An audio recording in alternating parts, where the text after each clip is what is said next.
On est vraiment heureux de vous donner rendez-vous tous les samedis pour les soirées Free Worship Unité. Alors, passez le mot, on vous attend.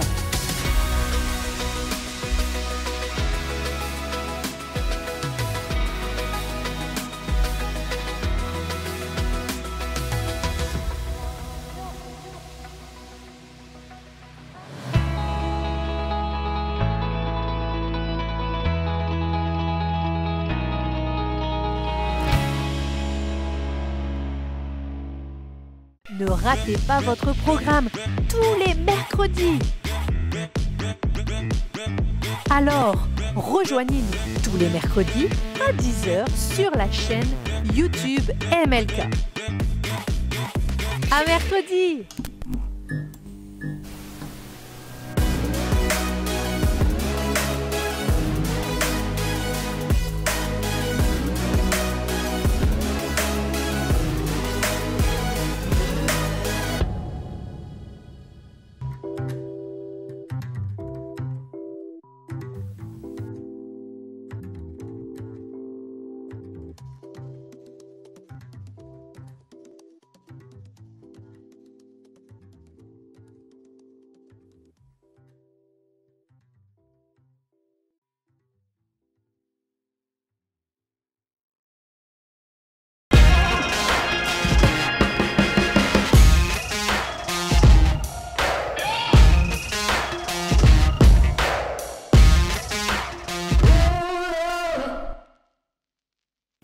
Bonsoir tout le monde. Bonsoir à tous, on espère que vous allez bien.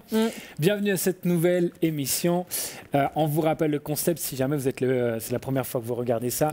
Les jeunes, vous avez plein de questions. Plein de questions. Et notamment certaines que vous n'oserez jamais poser à un pasteur parce que c'est un pasteur et vous dites ah, jamais il va pouvoir. Et bien en fait c'est l'occasion. Vous nous envoyez ces fameuses questions sur le Instagram MLK Jeune Adulte. Nous, on les sélectionne et on y répond en plateau avec des invités de classe mondiale. Aujourd'hui, carrément de classe mondiale. On est au top. Aujourd'hui, on a un super invité, Delphine, c'est qui? Alors franchement, l'invité du soir, là les gars, franchement, il est au top. Au top du top. Il est archi stressé, mais ça va aller. Patrick Bonhomme est avec nous ce soir. On est trop content de t'avoir avec nous. Ah bah pareil, je suis vraiment content. Mais par contre, on m'a mis un petit peu la pression là. Quelle introduction de classe mondiale. Je me demandais en fait c'était qui en fait. Ah bon, il y a quelqu'un d'autre qui vient? Alors comment tu vas? Comment ça va? Dis-nous un peu qui tu es d'ailleurs. Alors, je suis Patrick Bonhomme. Souvent, les enfants se moquent de mon nom de famille. Il n'y a pas d'enfants normalement, quoique. Oui, mais non, en fait, je suis un artiste, mais également un pasteur. Et je suis en implantation d'église avec mon épouse. Et on aime le Seigneur. Ça fait depuis, à l'âge de 14 ans, je me suis engagé dans les eaux du baptême. Et depuis, c'est la joie. Et j'ai 38 ans. Oui, tu les fais pas? Je les fais pas? Non. Merci. Excellent. Et du coup, il y a un groupe aussi qui est avec toi et tout un tas d'albums, etc. Et tout à l'heure, on aura une petite surprise d'ailleurs. Mais est-ce que tu peux nous présenter ce groupe? Effectivement, en fait, l'ensemble qui constitue, en fait, c'est un ensemble vocal qui est avec moi et de musiciens également, qui est dans une vision qu'on appelle Mina. Et en fait, cette vision englobe des personnes qui m'aident à diffuser le message de l'évangile au travers de la musique et un message d'édification aussi auprès des chrétiens. C'est très très bon d'ailleurs. Franchement, allez-y, il faut écouter à fond. C'est vraiment super. Merci beaucoup. Bon, on verra tout à l'heure en tout cas. Hâte. On passe tout de suite à la première rubrique, Anonymous. C'est parti. Ok, je ne sais pas si vous êtes prêts à avoir des vraies questions encore aujourd'hui. Delphine, est-ce que tu peux nous dire les titres? Et comme ça, Patrick, toi, tu vas pouvoir choisir les titres qui t'inspirent le plus. Alors déjà, avant de commencer, Patrick, bon courage. Vraiment, sois fort. Le Seigneur est avec toi. Je ne sais pas ce qu'ils ont contre moi. Mais bon, ok, d'accord, il n'y a pas de souci. Non, ça va aller. C'est de l'amour. Qui aime bien, châtie bien. Ça va aller. Alors, première question, la question être ou ne pas être. Après, il y a la question sous le même toit. Et enfin, la question décollage. Ça va pas du tout t'aider. Mais qu'est-ce qu'il y a derrière cette question? Sachant que la question sous le même toit, il y a deux questions en fait. Il y en a deux dans une même question. Mais déjà, cette question-là me fait peur direct. Donc, allez, être ou ne pas être. Ok, c'est parti. Être ou ne pas être. Okay, alors, écoutez bien. Est-ce que Jésus est Dieu ou est-il simplement son fils? Alors, je dirais très simplement, il est Dieu. Voilà. Merci beaucoup. Merci beaucoup. Au revoir.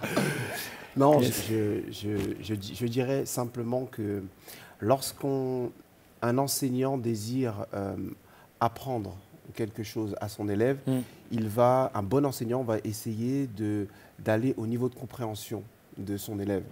Et Jésus, je crois que Jésus, c'est Dieu qui désire venir à notre niveau pour nous faire comprendre notre réelle place, ce que nous avons perdu avec la chute. Et il nous emmène un petit peu dans cette dimension. Et d'ailleurs, je crois que lorsque Jésus est venu, il est venu avec une mission de réconciliation, ce que nous dit la parole de Dieu. Ouais. Donc c'est vraiment ça. Et pour moi, le fait que Jésus soit venu parmi nous, c'est un moyen pour nous de pouvoir avoir accès à ce que notre pensée humaine ne pouvait pas contenir ni concevoir. J'aime bien cette réponse, moi. Bah oui, mais on m'avait dit, il est bien. On vous avait dit, le mec, il est calé. Il y a un texte pour ceux qui se disent, mais ouais, mais qu'est-ce qui nous prouve que Jésus, c'est Dieu? Enfin, c'est difficile qu'il soit à la fois le Fils de Dieu et en même temps Dieu. Ouais. Et en fait, il y a un texte dans Hébreux. Au sujet du Fils, Dieu dit, ton trône, ô Dieu, subsiste pour l'éternité. Tu aimes la justice, tu détestes la méchanceté. Aussi, ô Dieu, ton Dieu t'a oint. Donc c'est Dieu qui parle à quelqu'un qui dit ô Dieu. Et il parle de Jésus. Il parle du Fils, en fait. Donc c'est incroyable que Dieu puisse le faire. Cela nous prouve que Jésus est Dieu. Amen. C'est ce texte-là qui est vraiment important, fondamental. On le trouve dans l'Ancien Testament et dans le Nouveau Testament. Ouais, Et il est important. Ce que j'ai en tête aussi, là, tout de suite, là, pendant que tu parles, c'est Jean 1, qui nous parle de la parole. La parole était avec Dieu, la parole était Dieu. Et ensuite, dans la suite, on comprend que la parole s'est faite chair. Et là, on comprend qu'effectivement, c'est Jésus. Oui, c'est vrai. Et c'est vrai que, en fait, il y a beaucoup de débats sur cette question, mais finalement, en fait, je crois que beaucoup de personnes qui disent que c'est impossible que Jésus soit Dieu ou que Dieu est un fils, etc. Ouais. En réalité, je pense que notre responsabilité, c'est de croire aux Écritures Complètement. et pleinement faire confiance à ce que Dieu nous dit. Et je crois que la parole est claire. Mais oui, complètement. Et c'est sûr que ça peut nous déstabiliser de dire il est à la fois Dieu et en même temps le Fils de Dieu. Ces trucs. Mais en même temps, Dieu n'est pas un homme. Exactement. Oui. Dieu n'est pas un homme et il est capable de faire tout ce qu'il veut, même des trucs hallucinants, en dehors de l'ordinaire, extraordinaire. Tout ça juste pour venir à nos côtés. Tout ça pour nous montrer, je suis proche de toi, je te cherche, tu comptes pour moi et je veux me rapprocher de toi, je veux tout faire, je fais tout mon possible pour que à nouveau on puisse être à nous rassembler. Amen. Et c'est ça l'essentiel, je crois qu'il faut retenir de ça. Ok, très bien, messieurs et les pasteurs, c'était vraiment intéressant. Alors, il reste 2 questions. La question sous le même toit ou la question décollage? La plus dure ou alors l'autre? Allez, sous le même toit. Allez, Sous le même toit? Ah, ok, Bon, ok. c'est parti. Alors, sous le même toit. Pour ou contre le concubinage? Contre. D'accord, et tu peux nous en dire un peu plus? Pourquoi Alors, en fait, moi, je vais commencer par une petite anecdote. Moi, par parler un petit peu de moi. Ouais. Moi, quand j'étais plus jeune et quand j'étais ado, il y avait une tendance, c'est de sortir avec plein de gens. Ah ouais? Bah ouais. Sachez-le, il y a 20 ans, c'était le cas. Mais en fait, moi, j'ai toujours trouvé ça bizarre. Je me suis toujours dit, en fait, je pense que quand on a décidé quelque chose, quand on a rencontré le Seigneur et qu'on a envie vraiment de vivre une vie qui soit digne de lui, eh ben, on va prendre des décisions et ensuite on va assumer ces décisions. Ouais. Et en fait, pour moi, un peu comme quand je me suis baptisé, comme je l'ai dit tout à l'heure, je me suis baptisé à 14 ans. Ouais. En fait, on m'a dit, si tu crois vraiment, il faut s'engager. J'ai dit, ok, je crois, je m'engage. Et en fait, je crois qu'aujourd'hui, même encore aujourd'hui, on peut s'engager au travers du mariage. Et puis, voilà. Carrément. C'est super important, cette notion d'engagement. Tout à fait. Parce qu'en fait, dans la vie de tous les jours, même au boulot, Vous ne pouvez pas avoir un poste à plus grande responsabilité sans avoir un plus grand niveau d'exigence et d'engagement et de redevabilité. Et Dieu, il est logique, en fait, pour protéger. Plus tu te donnes, plus c'est un risque que tu prends. Et donc, c'est pour ça que le niveau d'intimité, il est directement corrélé avec ton niveau d'engagement. Et c'est pour ça que l'intimité du mariage est réservée à l'engagement du mariage, tout simplement. Pour éviter toutes sortes d'abus, qu'on aille à droite, à gauche, qu'on partage, qu'on dépense, qu'on gaspille ce que l'on est avec n'importe qui, etc. Mais au contraire, pour qu'on respecte cette beauté de l'amour comme Dieu l'a voulu, avec sexualité incluse, mais pas uniquement la sexualité, puisque le mariage, c'est une intimité dans tous les domaines de la vie, finalement. Et donc, c'est super important. Effectivement, et je pense que ça nous rappelle qu'il y a un caractère privé et privilégié. Complètement. Dans le mariage. Et je pense que enfin, je trouve bizarre, ça c'est moi, évidemment, mais je trouve bizarre le fait qu'on vit une vie maritale avec tout ce que ça comporte. C'est ça. Et ensuite, on se dit, j'aimerais bien me marier. En fait, c'est un peu un essai. Si je pourrais dire, c'est un essai. Tester, Avant de voir si je vais me marier avec la personne, on va juste vérifier qu'on s'entend bien. Quand je dis on s'entend bien, c'est au lit, c'est dans la complicité, c'est dans les projets, finances, etc. C'est-à-dire, avant de prendre un engagement, on teste. C'est une période d'essai avant. C'est ça. Le seul problème, c'est que dedans, on ne respecte pas le principe d'avant. C'est-à-dire qu'on va directement, on met la charrue avant les bœufs, et on va directement dans un degré d'intimité. C'est avant de savoir si je peux avoir de l'intimité, je vais avoir de l'intimité. Mais non, mais c'est un problème. Exactement. Et d'ailleurs, j'ai conseillé pas mal de personnes dans le domaine justement des relations qui se sont retrouvées dans des situations où ils ont admis qu'ils n'ont pas assez réfléchi. Ils n'ont pas mûrement réfléchi leur soi-disant décision qui n'était pas finalement la leur. Donc je crois que c'est très important pour nous de réaliser que c'est bon de se poser les vraies questions. Et quand on a fini de se poser les questions, on assume la décision qu'on va prendre et on l'assume jusqu'au bout surtout. Moi j'ai un petit mot par rapport à ça et c'est vraiment sur mon cœur, c'est qu'en fait souvent, donc quand on est du coup en couple, comme ça en concubinage, beaucoup vont dire je comprends pas pourquoi il m'épouse pas, patati patata, etc. Et je pense que je parle du coup à des filles ce soir et vraiment il faut que je vous le dise, c'est vraiment sur mon cœur, c'est super lourd. Écoutez-la. En fait, tu te dis mais pourquoi il me met pas la bague au doigt? Mais parce que, en fait, depuis le départ, tu as tout donné comme une épouse, en fait. Tu lui as tout donné. Ton corps, ton âme, tes pensées, tout, tes finances, tout ça. Quelle est la plus-value? Et tu te dis, mais pourquoi ma chérie, en fait, c'est simple. Tu te comportes comme une épouse, avec un statut d'épouse, mais en fait, tu n'es pas une épouse. Donc, honnêtement, pose-toi, prends du temps pour toi avec Dieu, examine ton cœur, vois du coup la situation. Parce qu'en toute honnêteté, quand un homme a tout ce qu'il faut, tout ce qu'il a, pourquoi parce que de toute façon, elle me donne tout, donc c'est tranquille, quoi. On a des enfants, on a une baraque, parce que tu as pris un statut qui n'était pas à toi. Tu t'es mis dans une situation que tu ne devais pas te mettre, en fait. Et vraiment, je t'encourage vraiment à prendre du temps pour toi avec Dieu, de revenir vraiment à la base, de t'examiner. Et voilà, un petit conseil. Une dernière chose, on prend du temps sur cette question, mais je pense que c'est important, parce que tellement de personnes se posent la question. C'est que, pourquoi le mariage? Il y en a qui vont dire, oui, mais pourquoi le mariage, etc. Est-ce que la Bible, vraiment, elle parle de mariage ou pas, etc. Et c'est vrai que les bons exemples de mariage, dans la Bible, c'est compliqué. C'est très très compliqué. Esther, elle passe un casting concrètement. Rachel, c'est le serviteur de son papa qui va la chercher. Je n'accepterai jamais ça. Enfin bref, c'est compliqué. David, il est polygame.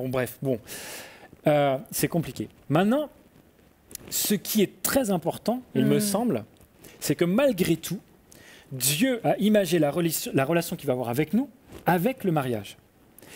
Et en fait, c'est cette notion, au-delà du mariage, qui est peut-être un nom français, avec la tradition et la culture française, c'est la notion d'alliance et d'engagement officiel. C'est-à-dire, tout le monde sait que que je t'appartiens et que tu m'appartiens. Et on a renoncé à tous les autres. Tout à fait. C'est cette notion-là qui est très importante. Et des fois, tu te rends compte à quel point ça te demande un engagement quand ça te coûte quelque chose, quand tu renonces, tu as dit à tout le monde, là, je vais renoncer. Et c'est seulement à ce moment-là que vraiment, tu vas vraiment t'investir. Comme quelqu'un, si tu fais un programme pour changer de vie, si c'est gratuit, tu ne vas pas t'investir à fond dedans. Alors que si ça te coûte beaucoup, tu vas beaucoup plus être prêt à changer. Tout à fait. Ouais. Et du coup, dans la question, il y a aussi du coup comment se mettre du coup en règle. Je pense que du coup, il a quand même plus ou moins répondu du coup à la question. Des fois, on a une vision du mariage qui est un petit peu polluée par ce qu'on voit à la télé. Oui, c'est vrai aussi.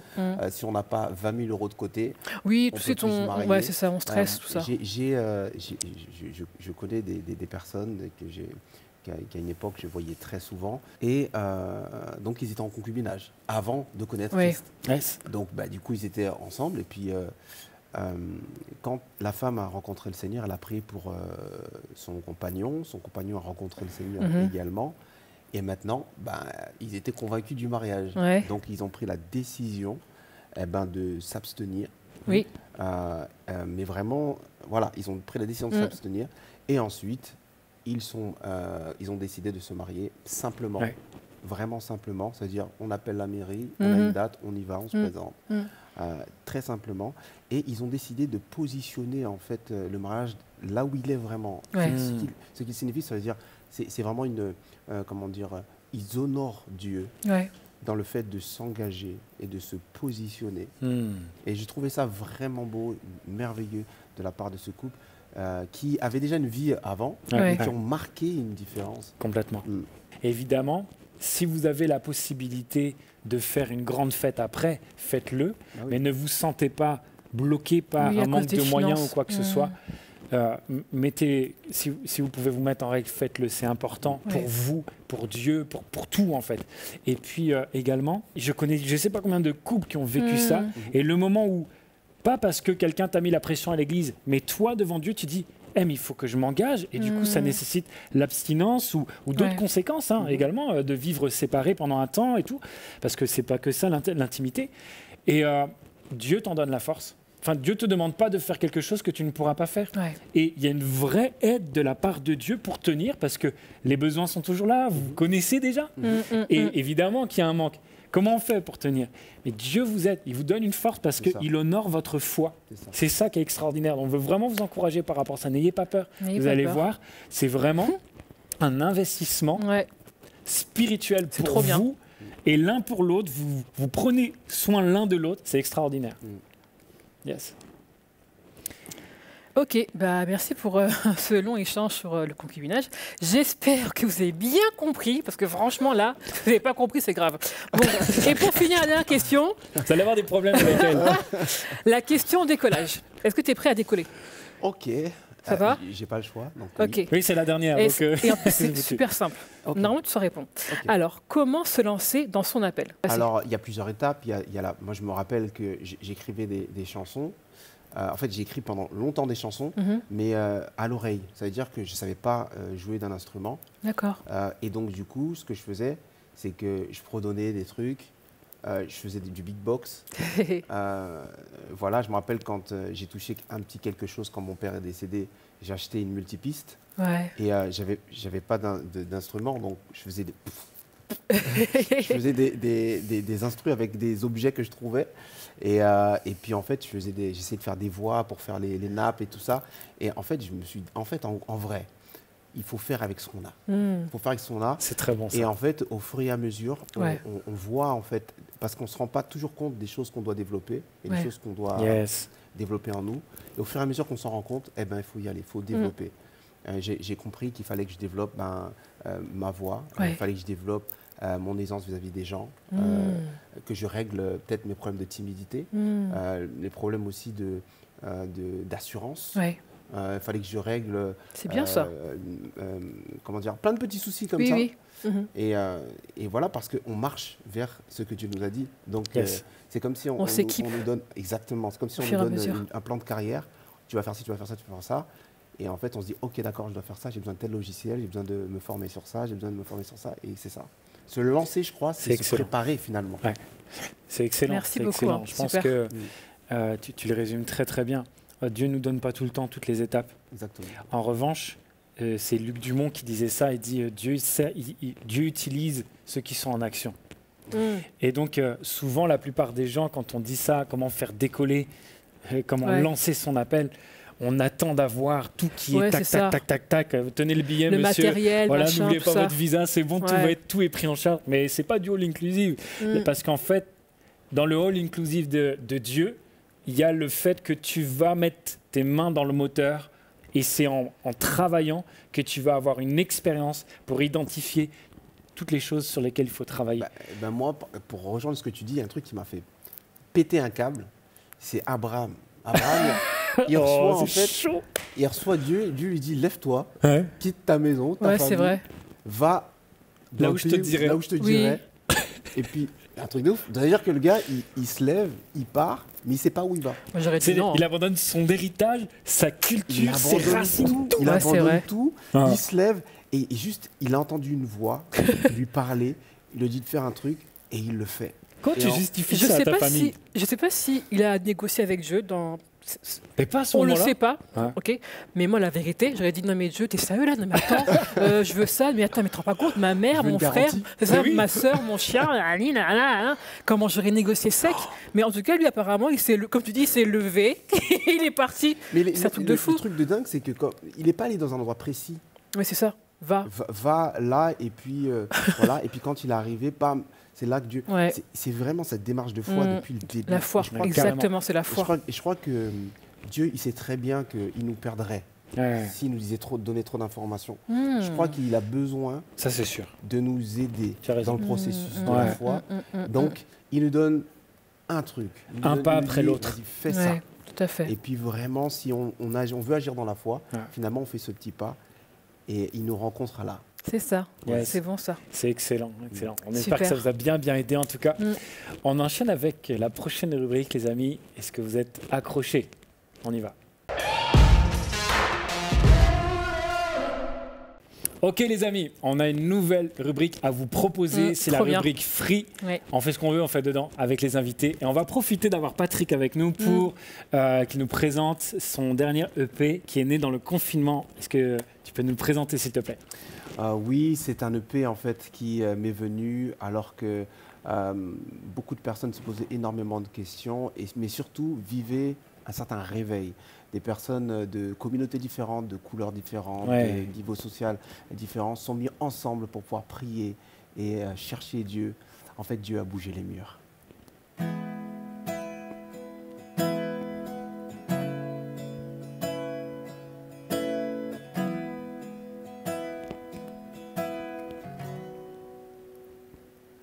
Lorsqu'un Dieu déterminé reçoit la louange d'un peuple confiné, je le sais,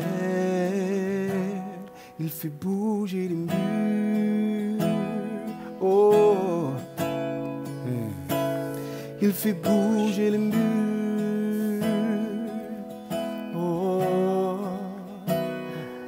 Lorsqu'un Dieu déterminé entend le cri d'un peuple confiné, je le sais, il fait bouger les murs. Alléluia. Il fait bouger les murs. Oh.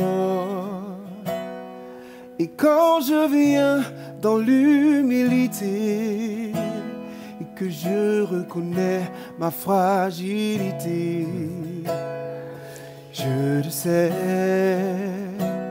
il fait bouger les murs. Oh, il fait bouger les murs.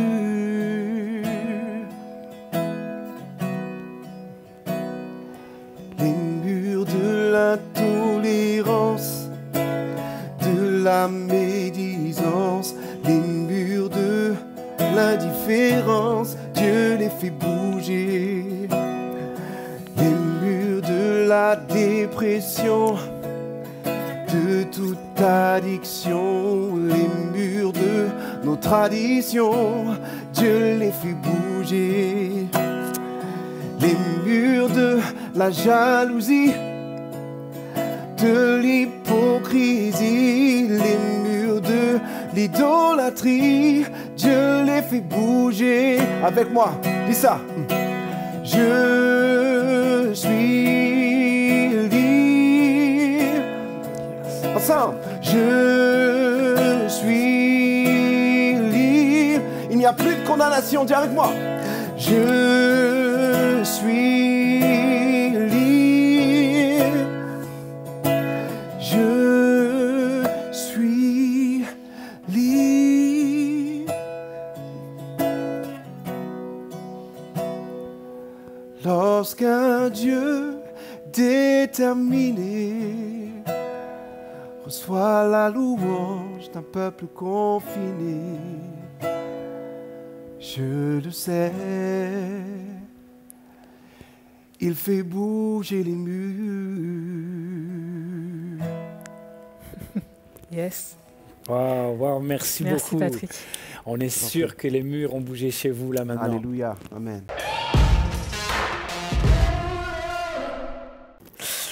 Alors, pour une fois, ce soir, et comment je suis trop contente, la question indiscrète, c'est pas pour nous. Ça fait du bien. Hein? On se sent en sécurité, là, on se sent bien. Et du coup, c'est pour notre invité du soir, donc pour, pour Patrick. Right. Ok, pas de problème. Ask me anything. C'est bon. C'est bon ou pas? Il est bien. On va le réinviter. Ok, la question, elle est toute simple, Patrick. Okay. C'est, est-ce que ça t'est déjà arrivé, du coup, avec... de prendre la grosse tête, en fait, en tant qu'artiste, avec des chants qui sont repris de part et d'autre. Et est-ce que c'est arrivé? On veut la vérité. Alors oui, toute la vérité avec la vérité. C'est ça. En fait, la grosse tête,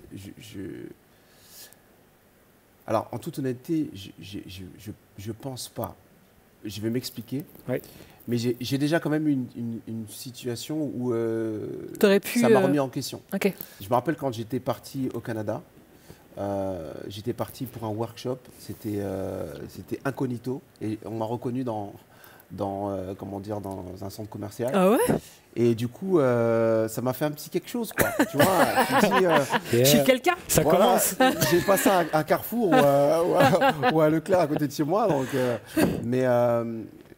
mais après, je me suis rappelé que être exposé, en fait, c'est un peu comme là, c'est les projecteurs, ça chauffe. Alors, on n'est pas toujours confortable et c'est le contre-coup. Ça veut dire que quoi que je fasse, ça va peut-être passer pour quelqu'un d'autre, mais moi, ça n'a pas forcément passé. Donc, ouais, c'est ce contre-coup. Tu relatives, tu dis, oh, c'est pas forcément si super que ça, il faut que je sois carré, je me rappelle ma mission, je dois être ambassadeur, tu vois. Donc c'est ça un peu ton secret pour pas prendre la grosse tête? Que les gens me regardent, mes enfants aussi, je pense beaucoup à mes enfants. Et je me dis, la personne que je suis à la maison, je dois refléter la même personne à l'extérieur. Ouais, tu peux pas tricher avec eux. Et je ne peux pas, de toute façon, et j'ai une épouse, oh ma femme, que j'aime de tout mon cœur. Babette, je t'aime.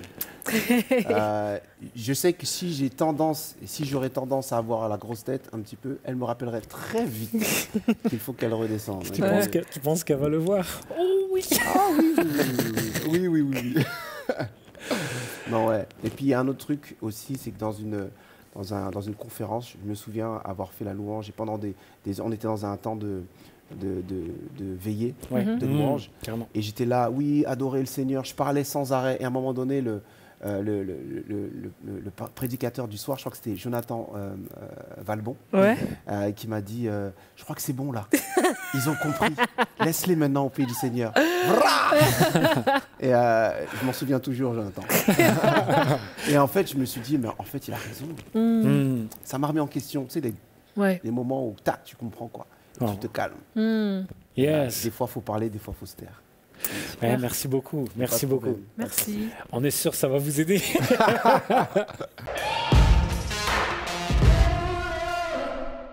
Les amis, on arrive à la fin maintenant, mais on a une question à vous poser, un défi à vous lancer. C'est le suivant. Tout à l'heure, on a parlé de comment est-ce qu'on fait pour lancer, pour décoller un peu dans ce que Dieu veut pour nous, dans son appel pour nous. On va vous la poser, cette question. C'est qu'est-ce que tu peux faire pour Dieu maintenant? n'as peut-être pas tout le plan, mais maintenant, est-ce qu'il y a quelque chose que tu peux faire pour Dieu? Et envoyez-nous vos réponses, envoyez-nous ce que vous avez fait, etc. sur Instagram, MLK Jeune Adulte, vous avez l'habitude. On vous enverra certainement un petit questionnaire en fin de semaine. Oui, tout à fait. Eh bien, merci. Merci à toi, Patrick. Merci d'être venu. Ouais, c'est trop Merci bien. pour l'émission, c'était vraiment super sympa. On n'oublie pas, on poste, on reposte, on like, on relike, on partage en masse l'émission pour qu'un grand nombre vraiment soit touché, soit impacté, etc., etc. Prenez bien soin de vous. On vous dit du coup à la semaine prochaine. Des bisous. On vous aime, à bientôt. Soyez bénis. Ciao. Ciao.